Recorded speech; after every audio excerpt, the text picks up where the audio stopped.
여러분 안녕하십니까? GTN 뉴스입니다. 최근 광주시를 찾은 영남권 매체들이 새 야구장 건립, 무등산 국립공원 승격 등의 역점 사업들을 취재하며 광주시의 행정이 주목을 받고 있습니다.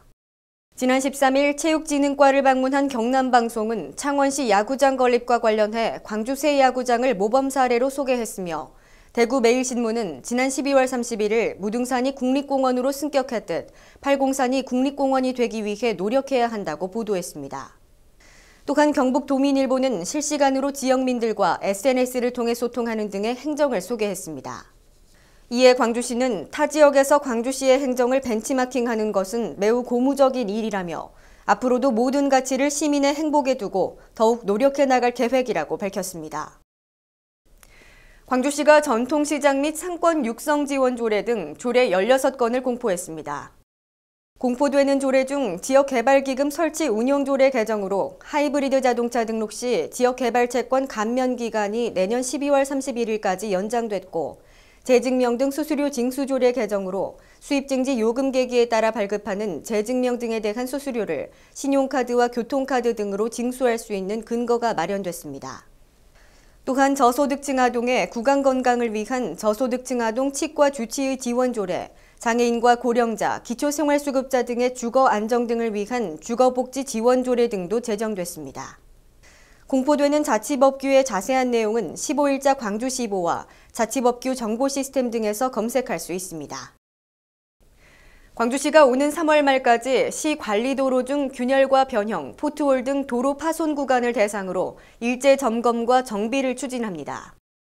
광주시는 매년 해빙기 겨울철 기온 상승으로 얼었던 노면이 녹으면서 도로 파손과 냄비 모양으로 움푹 패인 포트홀이 발생한다며 2월까지는 응급복구 위주로 보수를 시행하고 3월부터 파손이 심한 노선에 대해 재포장 공사를 실시한다고 밝혔습니다.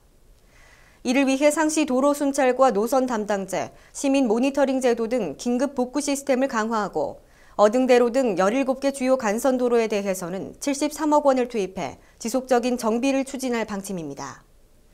한편 안전사고를 예방하기 위해 생활 주변의 위험 요인 발견 시 120 빛고울 콜센터나 해당 부서에 신고해 줄 것을 당부했습니다. 다음은 GTN 단신입니다. 광주시가 2015 광주 유대회의 성공적 개최를 위해 2015년 7월 3일부터 14일까지 행사 운영요원으로 활동할 자원봉사자 12만 명을 모집합니다. 1997년 7월 3일 이전 출생자로 10명 이상의 소속원이 참여할 수 있는 각종 단체는 신청 가능하며 통번역과 경기 지원, 일반 안내 등의 분야에서 활동하게 됩니다. 교통비와 식비, 참여 증서 등이 제공되는 이번 자원봉사 신청 희망자는 광주 유대회 조직위원회 홈페이지에 접속하거나 대회 지원부로 방문 접수하면 됩니다.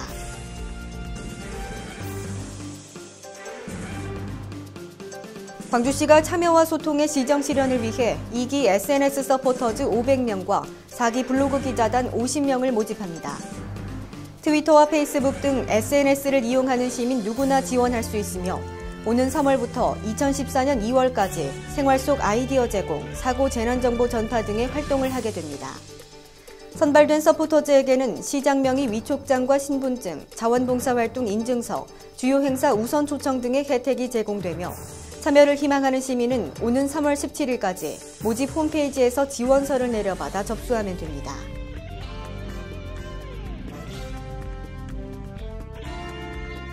광주시 상수도사업본부가 수돗물에 대한 이해를 높이기 위해 오는 4월부터 초등학생 5, 6학년을 대상으로 한 달에 한 번 찾아가는 수도교실을 운영합니다.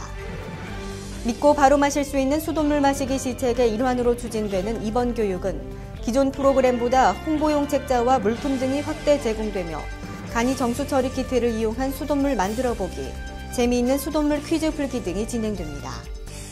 참여를 희망하는 학교는 시 상수도사업본부 급수과 또는 광주시 교육청으로 신청하면 됩니다.